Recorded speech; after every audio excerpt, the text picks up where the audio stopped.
Coucou la famille, c'est Tam sur le beat. Retrouvez-moi sur Salivoire. On est ensemble.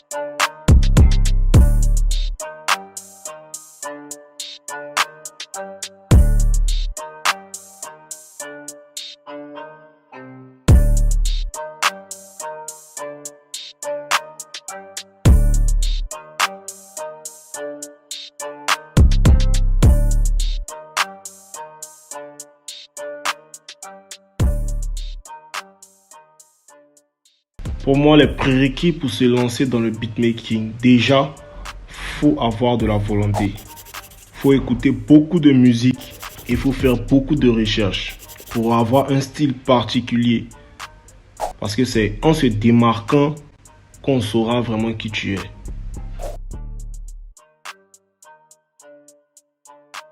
Non, on n'est pas obligé d'avoir des qualités de lecture musicale pour faire du beatmaking, même pas. C'est quand même important, mais bon, tu peux développer ça après. Le plus important, c'est d'avoir l'oreille musicale. C'est l'oreille musicale qui va te faire beaucoup de choses. Parce que c'est comme ça que tu sauras te démarquer. C'est comme ça que tu sauras si la note est fausse ou pas. Et ensuite, par la suite, bon, nous tous, on a commencé, hein. On a commencé par la souris. On n'avait pas les moyens de s'acheter un piano. Mais après, si tu peux essayer de te jobber un peu, voilà. En fait, la différence entre un beat rap et un beat trap, déjà, pour la trap, ils ont intégré les 808. Avant, il n'y avait pas ça. On jouait des basses dans les beats rap. Et aussi, il y a les charlés. Les charleston, c'est les trucs qui font les titres là, tu vois. Ils ont mis beaucoup de crochets et de triolets, en fait. Donc, ça jouait rapidement. C'est ça qui fait qu'on a l'impression que c'est accéléré. Pourtant, les beats rap ont des tempos de 90 BPM et les beats trap sont 70 BPM. Bon, selon moi, pour qu'on dise qu'un beat est bien réalisé, déjà c'est au niveau de la mélodie. Il faut le gimmick dans le son. Parce que c'est le gimmick là qui va accrocher dès les premières secondes et qui va faire qu'on va continuer d'écouter le beat en fait. Et ensuite, c'est la structure du morceau. Si le morceau est bien structuré, le beat devient efficace. Mais quand c'est pas bien structuré, après on se perd et tout. Donc il y a ça, c'est juste ça.